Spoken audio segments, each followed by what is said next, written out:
Good evening, everybody, and welcome to another episode of Sunday Night Live with me, Jonny Lipsham, here at jonnylipshamstudios.co.uk. Welcome back.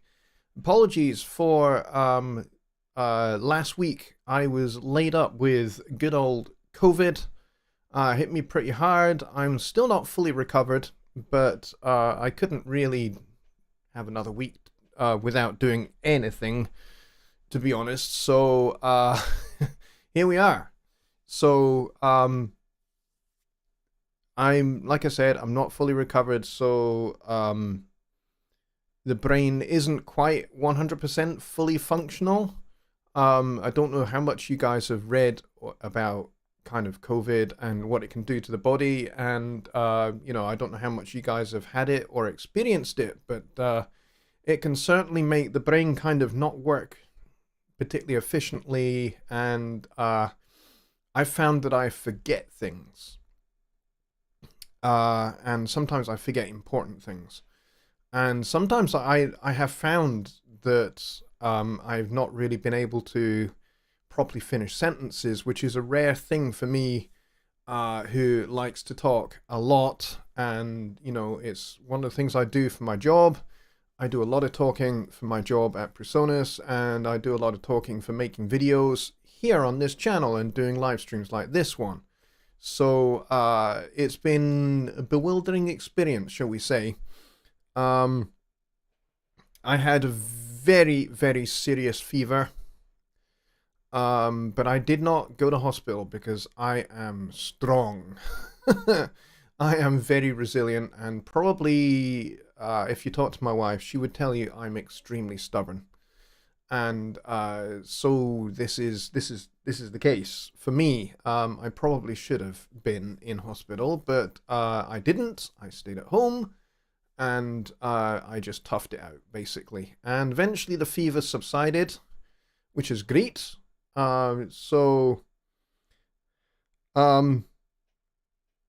yeah, I'm glad to be back, but as I said, I am a little bit disorientated, and so you're going to have to be a little bit patient with me and bear with me for the next wee while. It's going to take a while for me to get back to my normal self and get back onto my feet, but I didn't want to leave it another week without talking to you guys and having a chance to answer your questions. And we've already got one. Ronald Figura has got a songwriting question, which we'll get to in just a minute. But as you can see, I have scrubbed up for you guys.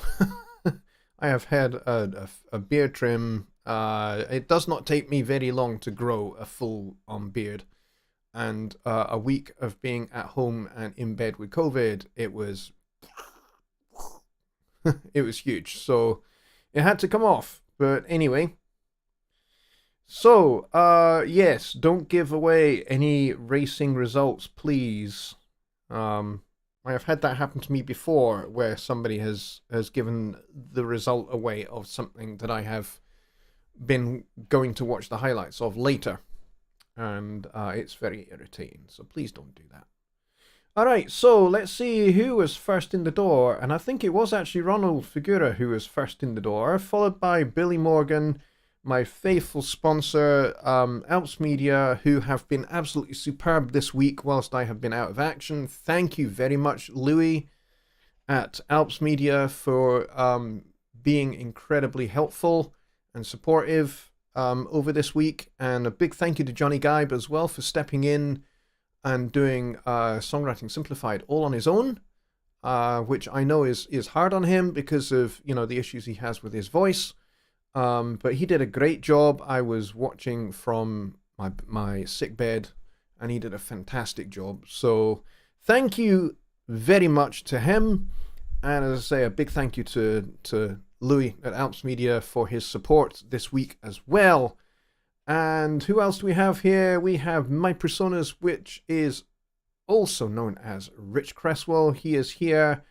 Mike at Music to Motion is here as well. And I owe him a big thanks for his kindness and his support as well. He's been checking in on me every day to make sure I'm good. So thank you very much for your support, Mike. I appreciate it immensely. And yes, you should go and put some clothes on. If you're freaking the neighbors out, always a good idea. John Hawk is here. Sean Aaron is here. Kevin from Kevin's Guitar Stories is here. Ironweed Studios is here. Bob's, my good friend Dave, is here. He says, time for a right old blether. Absolutely. Let's see. Who else do we have? Don Oliver is here. Waveform Laboratory is here. Who is asking if this is a technical stream or is it just music theory only. He says he's watched a few and it's always music theory and songwriting, but he does like it.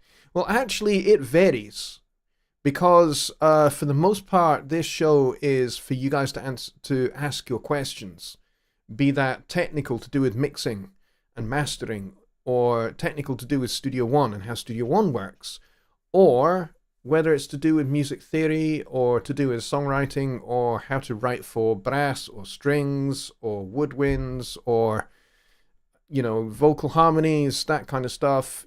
That's what this show is all about. It's pretty broad, actually. But the focus, obviously, is PreSonus Gear and Studio One because that's what I do. And I work for the company that makes the stuff. So it should probably be focused upon Studio One. So yeah, so that's what we do here.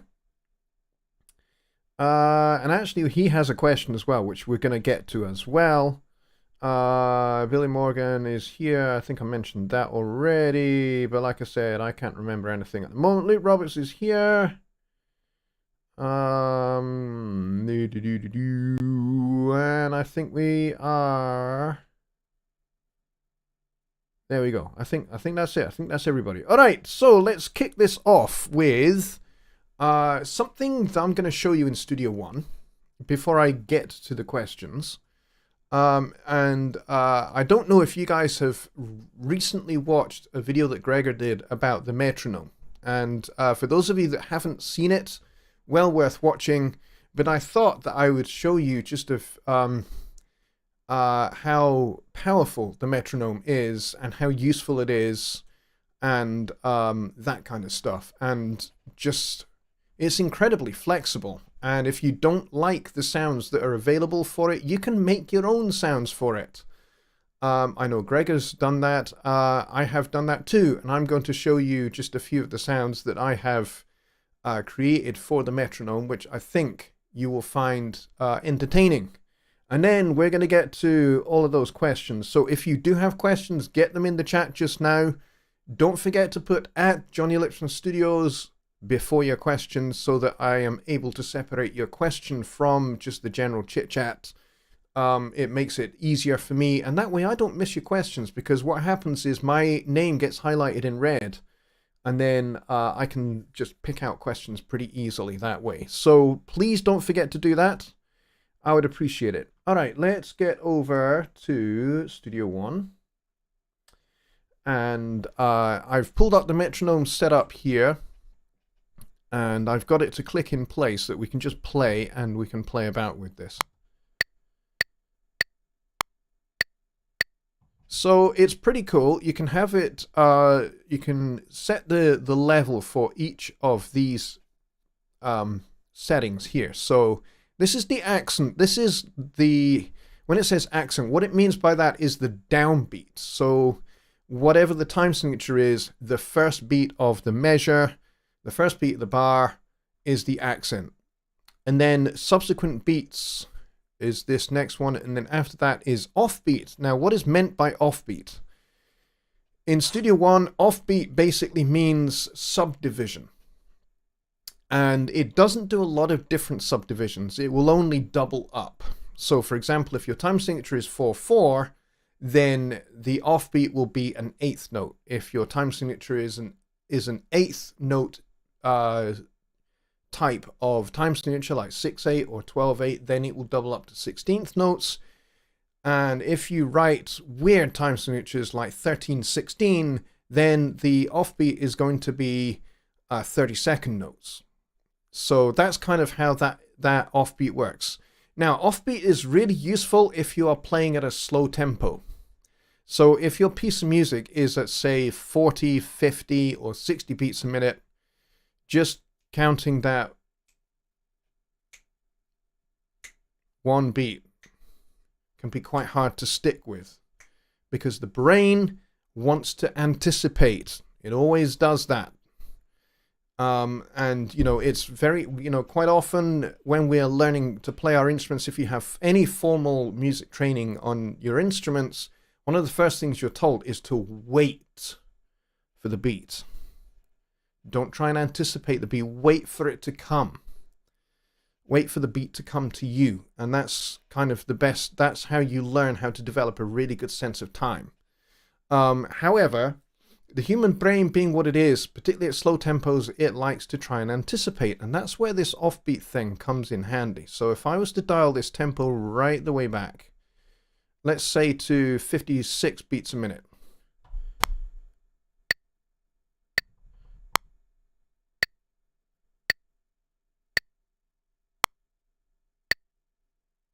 That's pretty slow. Now I've got that offbeat in there, it's easier to phrase. Easier for me to count. 1, 2, and 3, and 4. So that's where this comes in real handy. Now, like I said, you can change these sounds, and I've got some interesting options. Like I said, I've made a few. So if I change this click here by clicking on it, there's all of these that are above this line. These are already pre-made, but these ones here are ones that I've made. This one I've deleted, which is why it says missing next to it. But I've made this fart one and a burp one and a bink and a bonk. So what happens if I put the fart on the accent and the burp on every other beat with the tambourine kind of offbeat as well, but we'll keep that turned off right now.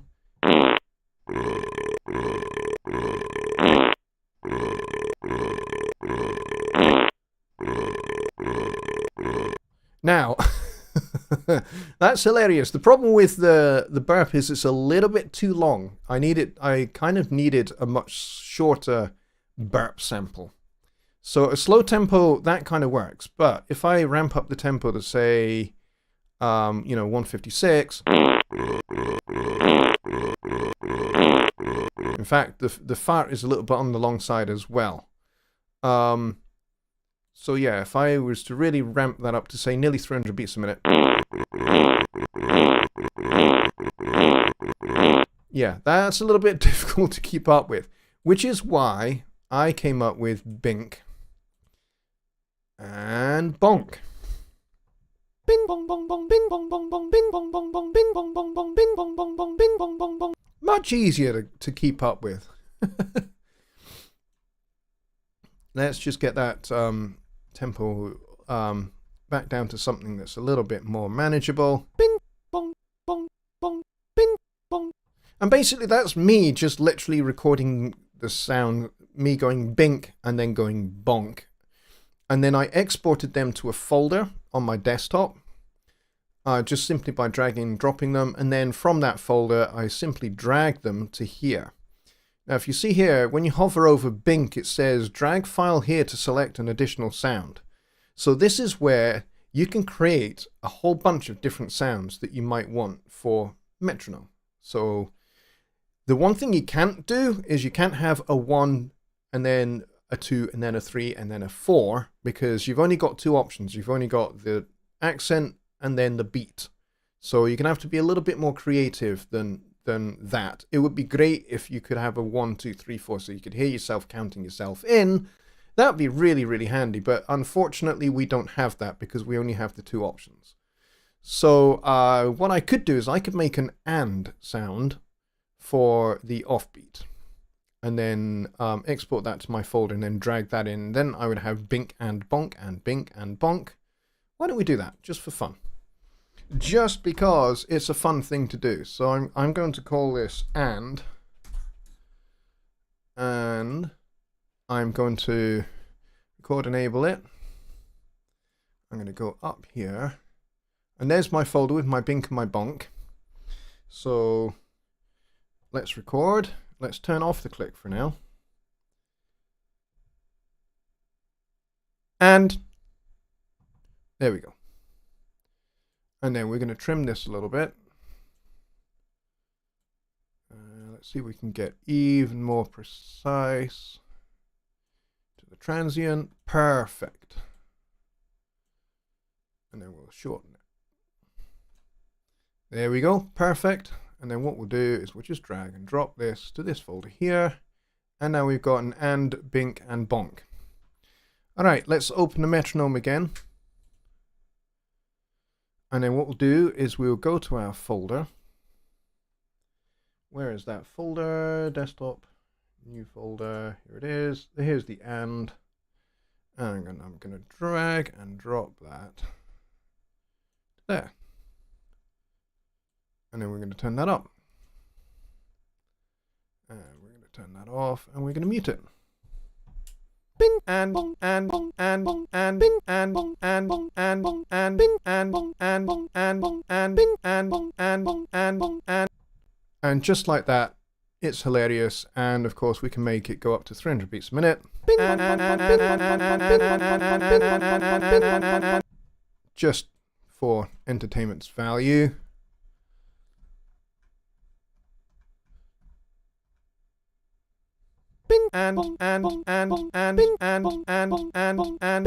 And after a while that will get very, very irritating, so I don't recommend coming up with sounds like that. But it's just for fun, and that shows you just how you can manipulate the metronome.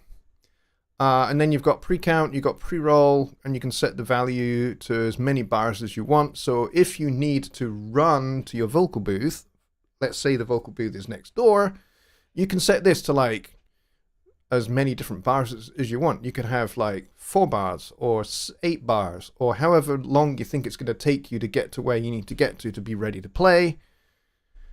You can set that, and you can set the pre-count for that. Or if you're dropping into a particular spot on your song, you can use the pre-roll, and this will set the number of bars with a pre-roll before it actually starts to record.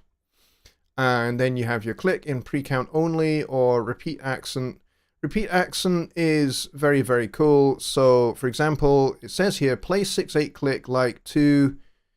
What did it say there? Let me see if I can get that to come up again.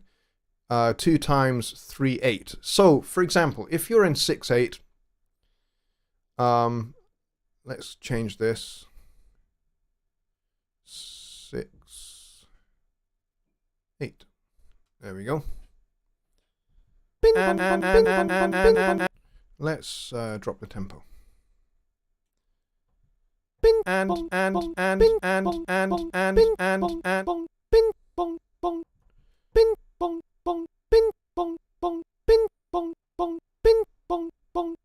So if I turn that off, listen to what it does. 4,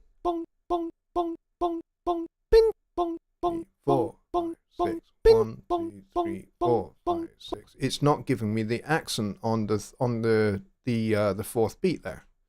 Bing bong bong bing bong bong bing bong bong bing bong bong. So that's a handy little feature as well. All right, so there you go, whistle stop tour of the metronome, and now we're going to get to your questions. So we'll start with Ronald Figura's question, which I think I highlighted. I pinned to the top there. He says, songwriting question. How to take a rather mundane set of chords in a progression and reharmonize into something more interesting and accessible for the average listener. There's 2 kind of questions there. The first one is to do with reharmonizing a fairly ordinary set of chord changes. And then the second aspect of the question is making that accessible to the average listener. Now, here's the thing. If you were to analyze hit songs of the last 40 years, you will find that the songs that are the most successful are the ones that have actually really mundane chord changes and actually fairly standard chord changes that pretty much everybody uses. So, for example, let's get my phone out of the way. Probably one of the most common ones of this is what we would call 1-5-6-4, which would be like this.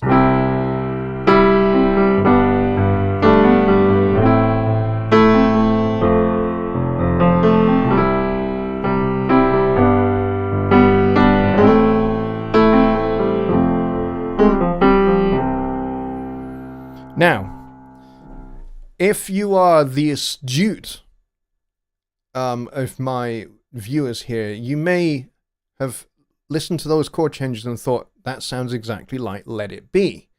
And you would be quite correct. But it also sounds like at least 500 other songs. So, what do we have? 1, 5, 6, 4. And then what Let It Be would do would be... and then, so it would go to 5. Then it would go 4. So it does a little church cadence at the end. Alright? So, and that's how that ends the phrase. So it's like an 8-bar little phrase. And that pretty much goes all the way through the song till you get to the chorus. The chorus, the changes are a little bit different.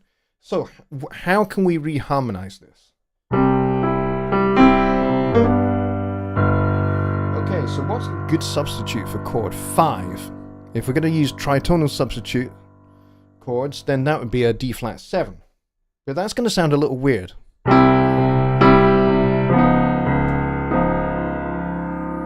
Yeah, kind of doesn't really work.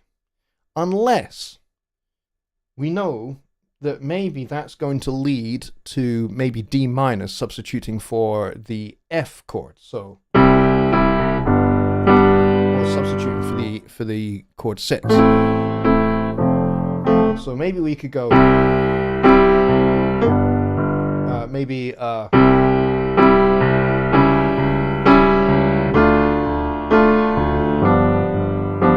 instead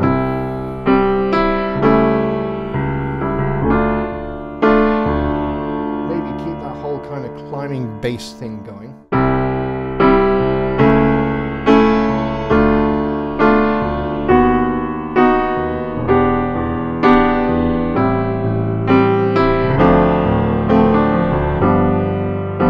Basically going 1, 6 over 3, 2,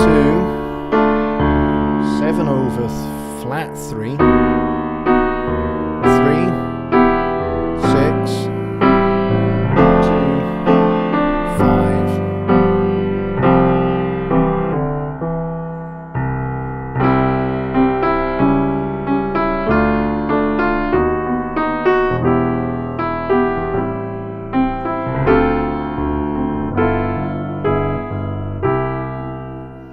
Or you could do something like this.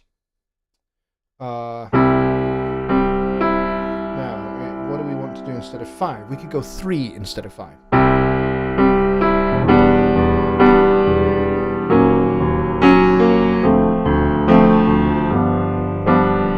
You could do something like that.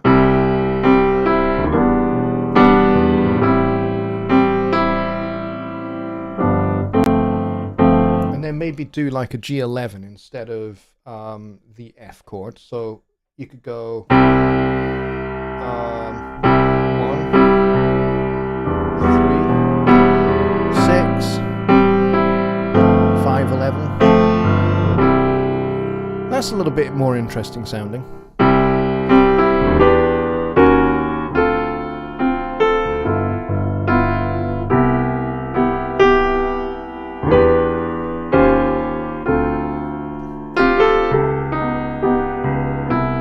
We're getting a little bit jazzy here by going 1, 3, flat 3, 2, flat 2, back to 1, which is kind of a little bit more tritonal substitution, pushing it a little bit to the nth degree. You probably wouldn't do that because it's going to be hard to write melody for that, but certainly going 1, 3, 6, 5, 11, or 3,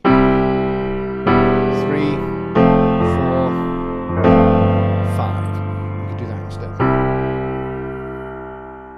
Alright, so another thing you can do is go 1, 5, and then do sort of an E over G sharp into the A, and then maybe the tritonal sub.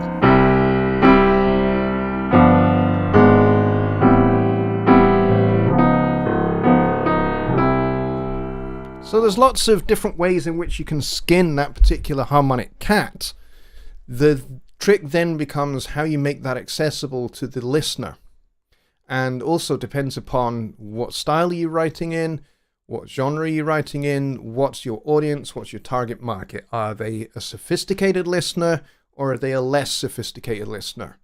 So all of those are going to be guiding principles as to what you do harmonically. And as I said, quite oftentimes simple is the best policy, and is going to, kind of garner you the best kind of results. But it like I said, it depends. All right, let's go down and see, do we have another question? I think we did have another question. Let's see. Waveform had a question, and I've got to try and find it.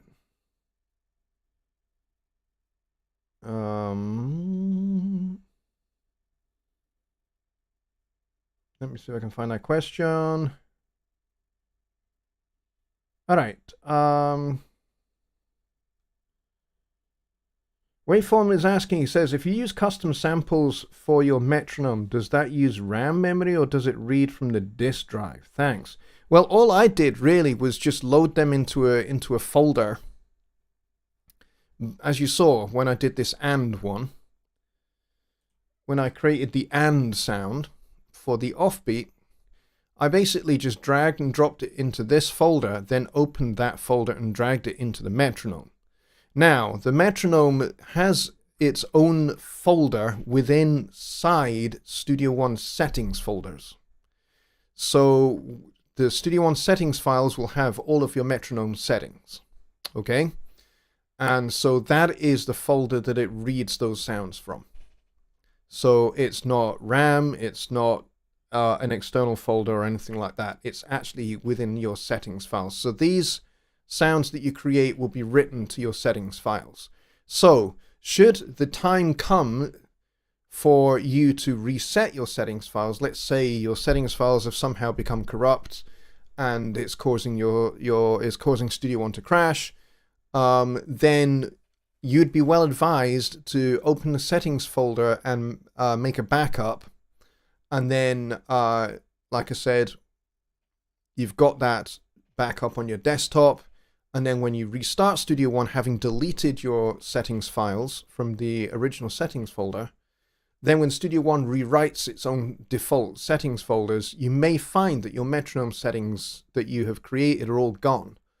And then you can either keep the sounds in a folder and just drag them back in, which is probably what I would do, or you can find that settings folder where the metronome sounds are and just kind of drag that one back to your settings folder.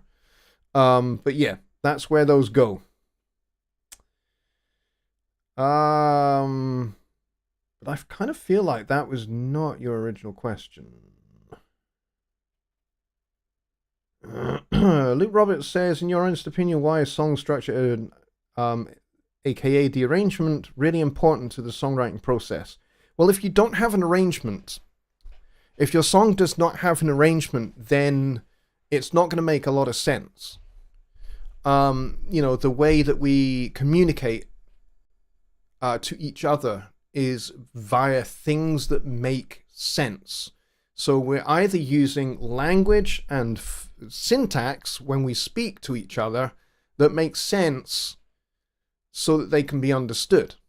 So when I'm talking to you right now, Luke, I'm using words and I'm using sentence structure and I'm using syntax such as commas and semicolons and colons and those kind of things to help make what I say make sense to you so that you can understand it, process it, and go, aha, I know exactly what you're talking about. And so that's how we communicate with each other verbally. Music is a language just the same. So if you're writing a song, you are writing a song to communicate to somebody else. You want your listener to understand what the heck you're talking about. Now, the human brain is capable of communicating at incredibly complex levels and incredibly complex and diverse ways all the time. So the human brain is capable of receiving more than one stream of data at the same time and interpreting it and understanding it correctly. For example, Bach fugue, which is a form of counterpoint, is a style of music where you have 4 or more melodic lines being performed at exactly the same time. And these 4 melodic lines weave in and out of each other. They create harmony with each other, and they make sense. The human ear is able to discern all 4 melodic lines and follow their developments and make sense of each individual line, as well as all 4 lines together. And the reason why they work is because they have phrases. And so it is the way we talk to each other. I make a sentence, then I make a follow-up sentence that either answers my initial idea or develops my initial idea. And that way you understand my progression, you understand where I'm going. So it is with storytelling. When you're telling a story, it needs to have characters. It needs to have a setting. It needs to have a plot. Because if it doesn't have, if you have some of those elements, but not all of them, for example, you have the characters and you have the setting, but you don't have a plot, what are your characters going to do? How are they going to interact with each other? How are they going to interact with the setting? How are they going to interact with other elements within the set, within the setting that you have placed your characters? How are they going to understand each other, and how are they going to communicate that understanding of each other to the audience? And then how are you going to develop those characters as they interact with each other, so that one character maybe grows and changes in one direction and another character grows and changes in a different direction? And how do you make these 2 characters interact with each other in such a way that they will either complement each other or they will be antagonistic to each other? And how will that then tell the story? So if you don't have a plot, you have no way of developing your characters. You have no way of moving them forward. You have no way of them successfully communicating ideas that are going to make sense and keep your listener engaged. So that's exactly the same with songs. A song has to have a set of melodic ideas. It has to have a set of harmonic ideas and instrumentation to support that. And that's your setting. So your instrumentation is one of the big building blocks of your song, because without it, you don't have anything other than a melodic idea and a set of harmonic ideas, but no way in which to communicate them. So this is why form and structure is really important, because it means you can develop a melodic idea and you can develop a harmonic idea in a way that keeps the listener engaged and interested in what you are doing. Otherwise, the listener will just go, well, this doesn't make any sense. This is awful. I'm not going to listen to this anymore. So that's why form and structure is really, really important, because you've got to keep the listener engaged. You've got to give them something different to listen to. So, if you decide, okay, trumpet is going to be my melody instrument, and I'm going to have acoustic guitar as my harmonic instrument. How am I going to have these 2 interact with each other? What's the style going to be? How am I going to have the acoustic guitarist play the guitar? What's his style going to be? Is this going to be like mariachi? Or is this going to be, is this going to be a slow mambo? Is it going to be a frevo? Is it going to be a marcha? Is it going to be a salsa? Is it going to be jazz? Is it going to be a folk song? Is it going to be a pop song? What's it going to be? How are you going to have the guitarist accompany the trumpet player? What chords is he going to play? Why is he going to play those chords? What's the trumpet player going to play? How are they going to play those notes? How are those notes going to make sense? How are you going to keep the listener engaged? So you need form and structure to do that. So that is why it's really, really important, because story is really, really important. It's really important to how we keep ourselves engaged with something. So you watch a TV show because there is a story, there are characters. You know, you watch a film like, I don't know, like Star Wars. You watch the first of the original trilogy. You watch that film and there are characters. There is a setting. There is a plot that goes along. And then you get new characters that come in because of significant changes in the plot. And so that keeps it moving forward. It's the plot that keeps the whole thing moving forward and keeps the character interactions interesting enough for you to keep watching. It's not just the special effects. So, yes, very, very important. So that is why you need to have a beginning, you need to have a middle, you need to have an end. Because if a story doesn't have an ending at all, then nobody knows where it's going to go. You know, I've tested this out with audiences where I've started to play something at the piano and I get really into it and I get the listeners totally coming with me on the journey of the piano. And then I just stop playing and I get up and I walk off the stage. And the audience are totally bewildered. They're just like, what? What? What's going on? Well, why did you get up off the piano? Why did you stop? So you got to have an ending that makes sense to the listener so that A, they immediately go back to thinking about the song that they have just heard, and B, they're ready for the next one. So that's really, really important. Mike at Peace Valley Audio is here. I know he is struggling with COVID right now. So Mike, I know what it is like. Trust me, and I know what you're going through. And I am 100% with you, my friend. Get well soon. But I'm glad you're here. Thank you for dropping by. So yeah. So that's that question. Let's see. Does anyone make their own metronome track and not just a built-in click? Oh, you mean rendering the click track? Yeah, rendering the click track can be really useful. I don't tend to do it, but it can be very, very useful to do, and it's dead easy to do as well. Sorry, we've been looking at the Studio One screen for the entire time. So if you want to do that, first thing you need to do is set up marker tracks. Let's go find where the end marker is, which is over here.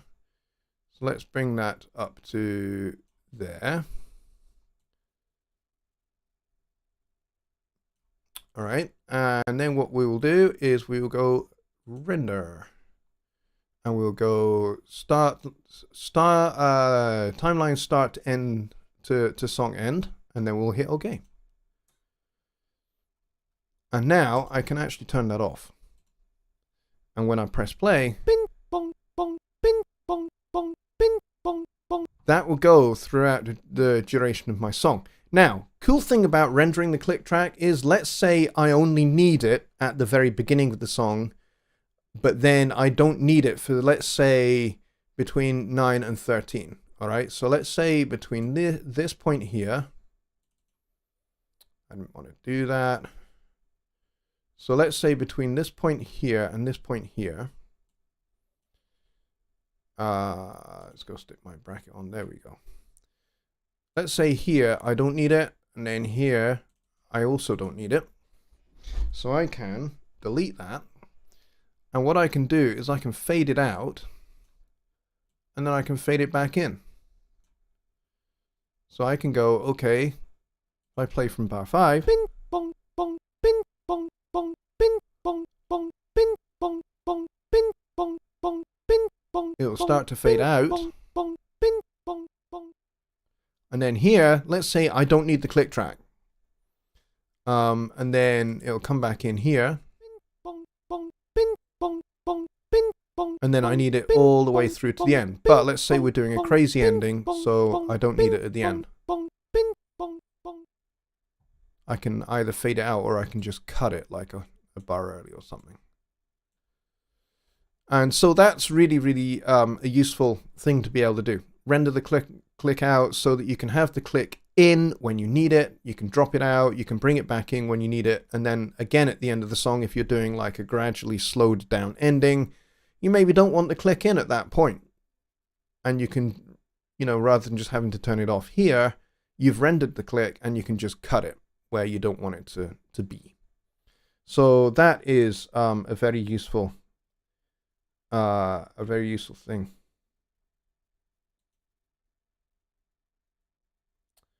All right. Let's see. And the chat just jumped massively. Music to Motion says, structure is like language. Great way to explain it. Adverb, then verb, pronoun, then noun, to get the feeling or context across the listener. Absolutely. Definitely. Talking about monitors for a small room. I remember that being a question. I think Waveform asked that question. I used to have a really small room. Those of you that have watched my show from the beginning, you will remember my tiny little room that I had. If you've got a room that is, maybe 10 feet long and maybe 7 feet wide, for example, like my old room was, then small speaker size is going to be the thing for you. So I would say no bigger than 5 inches for your woofers. And don't worry about the tweeter size particularly, but woofers certainly should not be bigger than 5 inches for a small room. The reason being is if you've got large woofers, large speakers, they will tend to generate a lot more low end. And in a small room, low end frequencies will build up fast and they'll start cancelling them out. The reason for that is because, for example, a 40 hertz wave, sine wave, is it's about 21 feet long. So by the time that has left your speakers and it has hit the back of the room, when it comes back, it will meet itself and it will start cancelling itself. And then what you'll find is that there are parts of your room where there's just no bass at all. Now, the worst part is when that is in your listening position where you are mixing from. And you're therefore cranking up your low end in your mix going, man, this mix has no bass in it whatsoever. Then you render that mix down and then you take it to your car and it blows your speakers because there is so much darn low end in it. So you can overcome some of that with acoustic treatment for sure. However, if you've got massive speakers in a tiny room, it's just not good sense. It's not good economics really, in terms of speaker size per room. So what I have right now is I have the Eris E5s, the Presonus Eris E5s. I definitely recommend those. We do make a smaller speaker, which is 3.5 inch, and I think we even have a 4-inch one as well. And I would recommend those as well. Certainly anything 3.5 on up is going to be good. And you probably don't need necessarily to have a sub in your room. I have been in tiny rooms where people have like big, like 15-inch speakers, and then they've got like a 12-inch sub on the floor as well, and they've just got that thing cranked, and it's just way too much. In a small room, you don't need loads of speakers, and you don't need subs. You just need small speakers that are being driven to a reasonable amount. And in actual fact, I would argue that you are going to get better mixing and better mastering results if you have the speakers at a volume that is just above conversational level. And I know that sounds like, hey, that's not very loud. Don't I want it to sound loud, my final mix sound loud for a club or, for the car or something like that, or wherever it is your final mix is going to go? Yes, but when you're actually doing the mix, your ears will get a lot less fatigued if the volume is low. So if you've got small speakers, you can do that really, really easily. Peter Brooks says 4-chord song list 1564. Yeah, which is pretty much what I just did.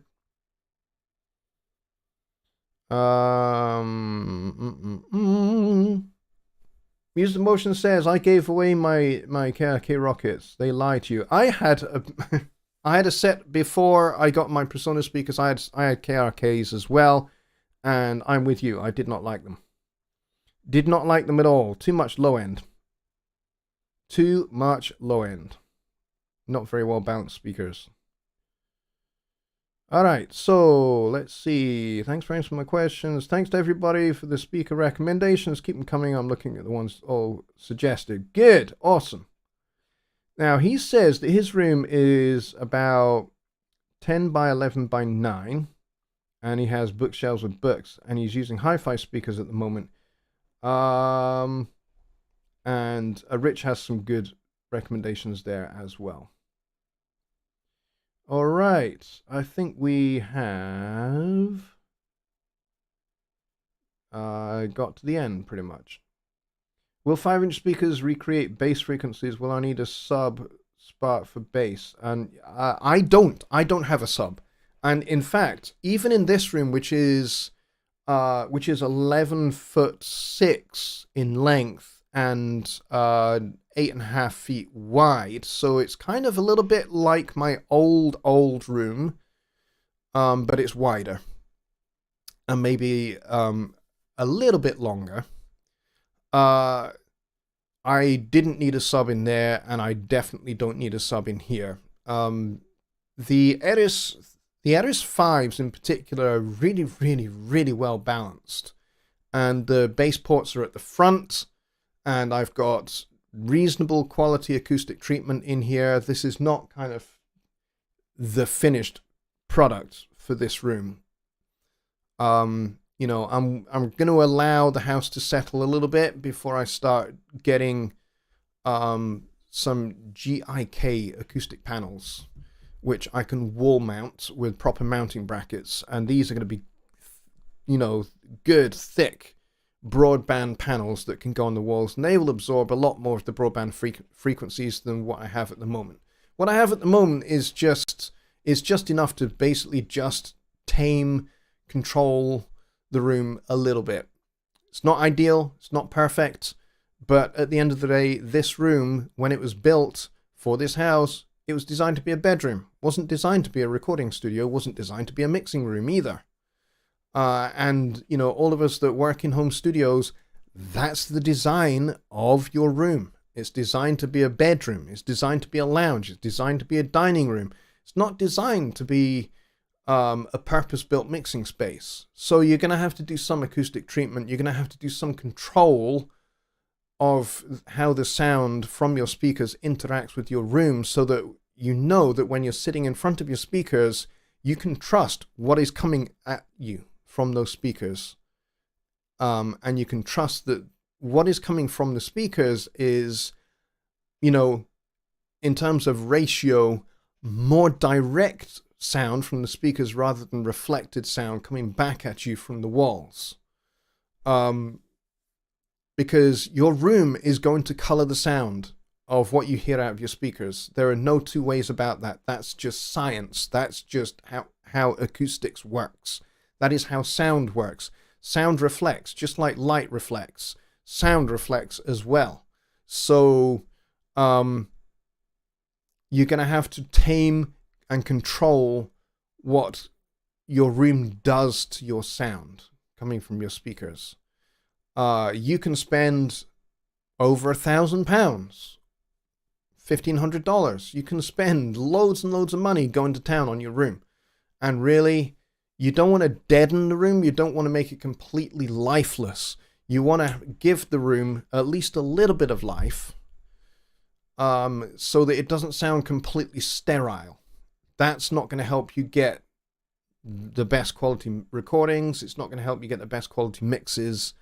And it's not going to help you get good quality masters out of your room either. So You want to get that balance between a room that is controlled versus a room that has too much life in it. So you want to find that balance between a room that is kind of a little bit lively, just enough, but is also controlled enough so that those, that liveliness that you do hear in your room is controlled. And therefore, when you're sitting in front of your speakers, you can 100% trust that what you're hearing from your speakers is accurate and is in fact the sound that is coming from your speakers and is not influenced by the room. So really important. Let's see. Music to Motion is launching a Zoom meeting for those that want to join after the stream. Awesome. If you're up for that, folks, follow Mike's link. I will be up for it for just a short while because it's been a wee while since I've done that, and I would like to stay up for just a little bit longer before I have to crash. Mike says, I have an 11-foot wide by 22-foot long room with PreSonus Eris 5s and I don't need a sub. Yeah, there you go. They are pretty powerful speakers. For those mixing without subs, I highly recommend using headphones. Yes, 100%. 100%. The cool thing about headphones is they will help you dial in the low end. Like if the low end is something that is an issue for you in your room, use a pair of headphones because that takes the room totally out of the equation and you can check the low end of your mix on the headphones. I do that all the time. I do that every single day when I'm working on a mix or I'm testing an issue in Studio One as part of my job at PreSonus. I use these guys. I check the low end all the time on these because I know if it sounds good on these, the low end will be good when I take the mix out to the car or I take the mix out to the hi-fi stereo downstairs. I know it's going to work and it's going to be not out of control. So yes, a good set of cans is going to do the job. Rich says, if someone was to hear a really loud resonance in the low end, this is the time to use your eyes. Get your spectrum analyzer out. Is your room lying? Yes, absolutely. Absolutely. Darren West is here. And you've arrived just at the time that we're about to finish because we have literally 1 minute left of the show.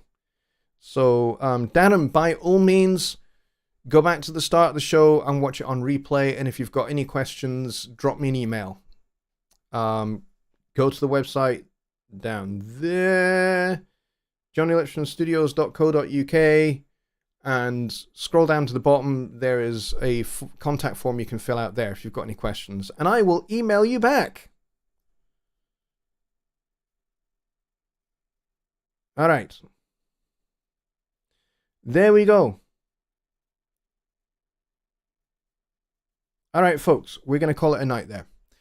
Thanks a lot, and I will see you guys on Wednesday over on Jonny Gibe's channel for Songwriting Simplified. I should be fit, hopefully, for that. And hopefully my brain will be working a little bit better than it has tonight. So thank you very much for your patience, everybody. And over the course of the next week or two, hopefully I will be back to where I should be. And I've got a whole bunch of videos that have been put on hold whilst I've had COVID that I want to get uploaded, which are going to be pretty cool, including the last video of the Note Effects series, where I'm going to show you how you can make a little kind of 12-bar blues thing using just the note effects.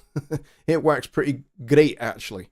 All right, folks, see you on Wednesday. Good night, everybody.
Good night, folks.